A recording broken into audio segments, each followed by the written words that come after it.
January 24, 1948, Krakow, Montelupich Prison. The thick echo of hobnailed boots strikes the cold stone. Guards move down the corridor toward a solitary cell where the prisoner awaits his execution. How does a man who in cold blood sent thousands to their deaths meet his finale? With a physiological collapse. Expectation dictates the stoicism of an officer who controlled the fates of multitudes. Reality delivers a total physical breakdown. The heavy iron door clangs open. The prisoner does not stand. He drops instantly to his knees. His body shakes uncontrollably. He weeps loudly on the concrete. He leans forward and attempts to kiss the leather boots of the escort guards. He begs for his life. The executioners ignore his pleas. This is Montelupich. During the occupation, the Gestapo utilized this exact facility to interrogate and torture Polish political prisoners. Now, the system processes its own administrator in the very scenery of his terror apparatus. The man crying on the floor formerly directed the political department at Auschwitz. He held the rank of SS Untersturmführer. He systematically signed execution orders for over 25,000 inmates at the Black Wall of Block 11. He processed those death lists without a single spike in heart rate. Today, facing his own physical termination, his nervous system shuts down. The guards drag his paralyzed weight toward the gallows. His name was Maximilian Grabner. 9 years before the noose in Krakow, the industrial terror machine initiated its startup sequence. Date: September 1, 1939. Time: 4:45 in the morning. The German battleship Schleswig-Holstein opened fire on the Baltic coast. High explosive shells shattered the Polish border outposts. Armored columns crossed the frontier from 3 directions. What posed the primary threat of the advancing tank wedges? Firepower did not hold the true danger. Punitive squads carrying pre-written paper dossiers followed right behind the armor. The command designed this invasion not as a standard military campaign, but as a strict bureaucratic liquidation protocol. Paperwork took priority over ammunition. Intelligence agents finalized the death rosters under the official title Sonderfahndungsbuch Polen. The index contained exactly 61,000 names. Teachers, lawyers, priests. Operatives had cataloged these specific targets for 2 full years before the battleship fired its first salvo. The state marked them for elimination to mathematically neutralize any future resistance before it could form. Security squads extracted individuals directly from their homes. Firing details operated systematically in the surrounding forests. The apparatus processed human lives with mechanical precision, but the physical infrastructure quickly failed to accommodate the rapid bureaucratic output. Local detention facilities overflowed within days. The administration demanded a permanent structural solution by May 1940. For the thousands of newly arrested captives, the count of available prison cells reached 0. To resolve this logistical deficit, the state apparatus engineered a structural solution by the spring of 1940. They established a new operational perimeter 60 kilometers from Krakow, Auschwitz. The facility demanded administrative managers with absolute ideological stability. What forces a former lumberjack into an SS uniform? The mechanism is purely macroeconomic. Post-war Austrian unemployment reached 20%. This created an optimal sociological base for recruiting enforcers hungry for strict structural order. Maximilian Grabner fit the exact personnel profile. Born on October 2, 1905, in Vienna, his early 20s offered zero upward trajectory. He felled timber in the alpine forests. The heavy physical labor exhausted his reserves. The financial compensation remained minimal in a shattered national economy. He demanded a rigid hierarchy. By 1930, Grabner integrated into the Austrian police apparatus. He processed civilian records. He conducted standard interrogations. He secured a permanent desk as a criminal investigator at the Vienna headquarters. The position guaranteed an operational pension and total predictability. He leveraged that stability for extreme political expansion. On August 1, 1932, Grabner signed a Nazi Party membership document. The faction operated strictly illegally under Austrian jurisdiction. The calculated risk yielded maximum returns. Following the territorial absorption of Austria, his underground status converted into high-tier administrative capital. September 1938. A heavy brass clerical stamp slammed onto his personnel dossier. Black ink dried on the registry paper. The physical mark finalized his authorized transfer into the Gestapo and the SS. The extermination network did not rely on marginalized sadists. It depended entirely on systemic careerists optimizing their own survival. Military mobilization initiated the next phase of his deployment. Grabner packed his standard-issue equipment. He crossed the border into occupied Poland. His first assignment was the Gestapo office in Katowice. The mandate was simple: purge the newly occupied territory, identify targets, interrogate, eliminate. Grabner executed the task with mechanical precision. His efficiency in dismantling local resistance networks secured his next promotion. In May 1940, he arrived at a converted Polish military barracks to head the political department, Auschwitz. When Grabner walked through the gates, the facility held just 700 inmates. Over the next 3 years, the scale shifted completely. 150,000 human beings passed through his jurisdiction. The camp expanded. But the true trap lay in the administrative architecture. Grabner did not report to the camp commandant. His chain of command bypassed the local hierarchy. He answered directly to regional Gestapo headquarters outside the wire. This structural anomaly created a power vacuum. Absolute authority, zero local oversight. No officer inside the perimeter could countermand his decisions. In the damp barracks, inmates communicated his title through barely audible whispers. Even forming the syllables aloud triggered paralyzing fear. They called him Herrgott von Auschwitz, the Lord God of Auschwitz. He alone formulated the execution list for the courtyard of Block 11. The epicenter of this absolute monopoly on life and death had a precise address: Block 11. Outside, the building showed a standard red brick facade, ordinary windows, symmetrical lines. Inside, the basement swallowed all light, total darkness. Grabner labeled the process intensified interrogation. Why did Grabner order the use of iron rods instead of rubber batons for beatings? Metal separated flesh from bone faster and more effectively. The torture had strict technical limits. Guards swung the rods. Iron shattered ribs. The sharp crack of breaking bone replaced the dull thud of rubber. Executioners delivered exactly 75 strokes. Muscle tissue detached. Men hung upside down. Ice water shocked their nervous systems. Prisoners went days without sleep. Their minds shut down. Grabner applied engineering to human anatomy. When interrogations ended, Grabner ordered bunker clearings. Guards pulled broken men from the cells. They dragged them up the concrete stairs. The destination was the courtyard between Block 10 and Block 11. The execution sequence ran like an assembly line. 2 guards gripped the prisoner by the arms. They marched him across the gravel. They positioned him against a wall painted flat black. The executioner raised a small caliber rifle. He aimed directly at the base of the skull. The weapon fired. The body dropped. The black wall absorbed thousands of bullets. The pace never slowed. Take May 27, 1942. SS guards emptied the bunkers. They marched 168 prisoners into the courtyard. The firing squad worked without breaks. 168 corpses filled the transport carts in a single day. But the SS required flawless paperwork. The Red Cross possessed the authority to request random camp inspections. Gunshot wounds indicated summary execution. Infectious disease indicated natural tragedy.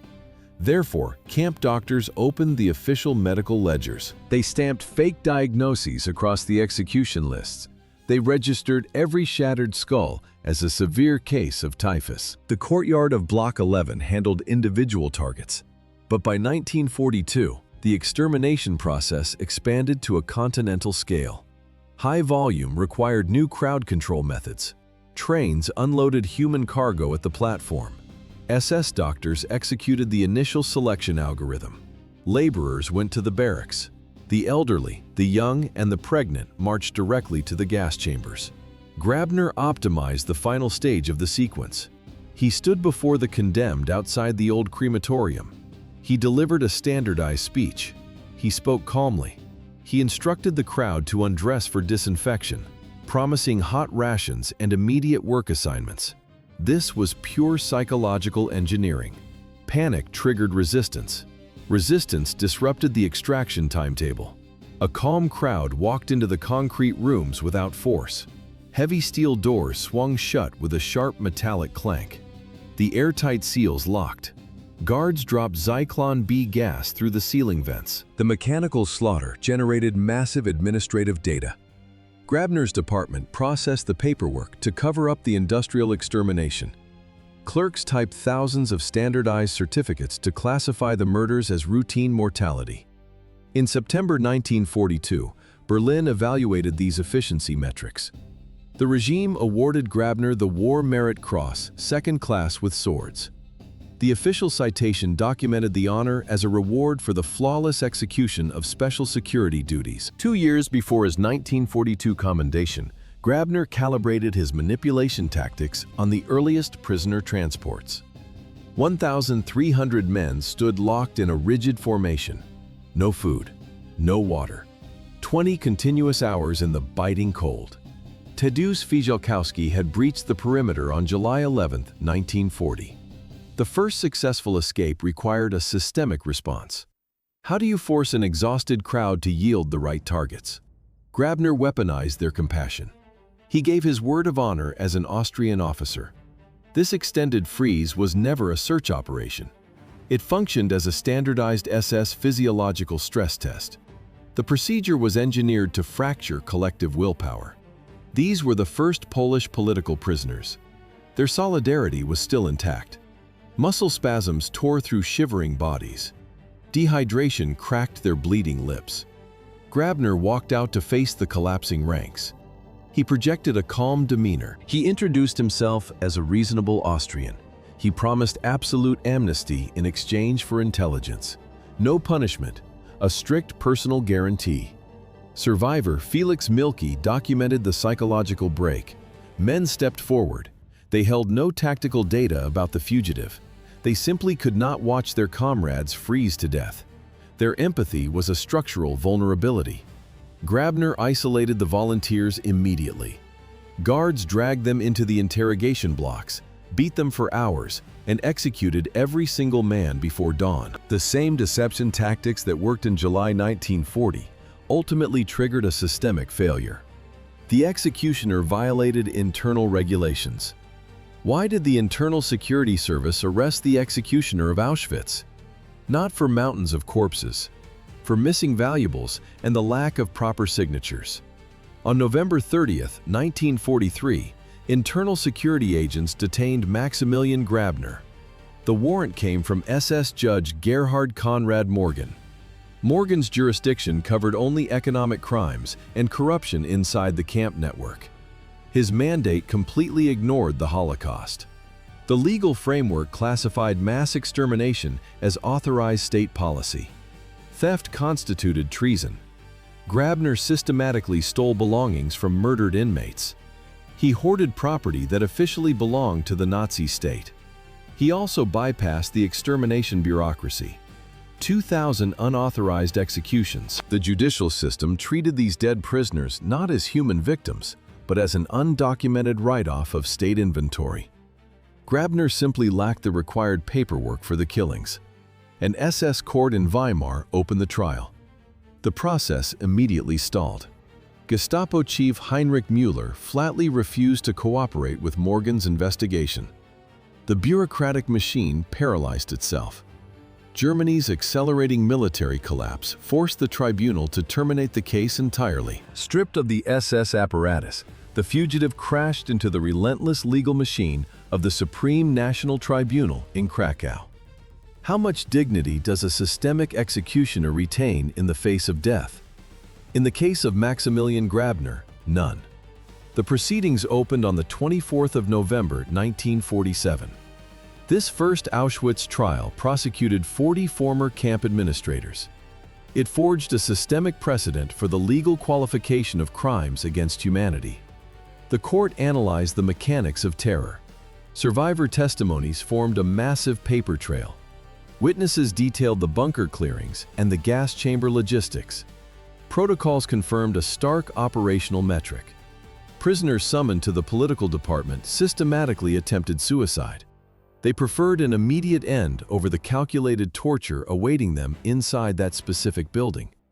On the 22nd of December, 1947, the tribunal finalized its assessment. The verdict established absolute guilt. The mandate required execution by hanging. 1 month later, the execution detail arrived. The man who once shot surviving victims at the Black Wall experienced a total physiological collapse. He dropped to his knees. His limbs trembled uncontrollably. Muffled, suffocating sobs echoed through the dense concrete of the death row cell. Grabner dragged himself across the floor. He desperately attempted to kiss the leather boots of the Polish guards. The escorts remained completely silent. They physically hoisted the weeping prisoner from the floor. They marched him up the wooden steps of the gallows. They secured the rope around his neck. The trapdoor mechanism dropped on the 24th of January, 1948. He was 42 years old. Before facing his death sentence in December 1947, the former camp official attempted a pathetic evasion. He fled to Austria. He discarded his uniform. He assumed a fake name. The architect of terror became a simple farmhand. He tried to mimic the civilian population. It failed. In August 1945, the past caught up. Cold steel handcuffs snapped onto the dirt-stained wrists of the laborer in an Austrian wheat field. The man securing the locks was Heinrich Dürrmayer. He was the last prisoner leader of Auschwitz. The victim physically detained his executioner. In custody, the ideological facade completely collapsed. Survivor Hermann Langbein observed him in the holding cell. Grabner was a whining coward. The survival instinct overrode all prior SS indoctrination.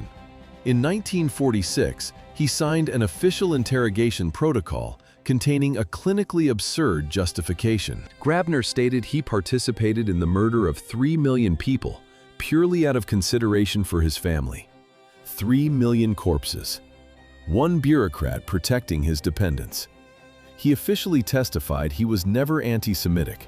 It was a purely technical excuse for industrial genocide. The bureaucratic defense mechanism did not work.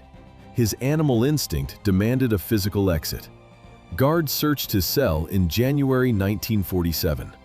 They extracted hidden escape preparation materials from the walls. He was still trying to run. The Allied legal system blocked the attempt. On July 12, 1947, armed escorts loaded the prisoner onto a secure transport and handed him over to Polish state authorities. Grabner's extradition and execution did not just close a folder. It established a strict legal baseline for future generations. The Nuremberg principles engineered a permanent override in international law, stripping away the standard defenses of state executioners. Following orders is no longer a shield. Protecting the family does not erase the guilt of systemic murder. The precedent stands permanent. Why archive these court transcripts today? Because the exact moment the recording of the past stops becomes the starting point for a new catastrophe. Documenting history is a technical instrument of prevention. Every verifiable victim of World War II expands the global evidence base. Preserving this data is a direct act of resistance against forgetting. This is the core infrastructure of World War II time tales. Subscribing equals data retention. Liking and commenting forces the network to keep these files active. Share this protocol. The machinery of justice requires witnesses to function. We open the next file.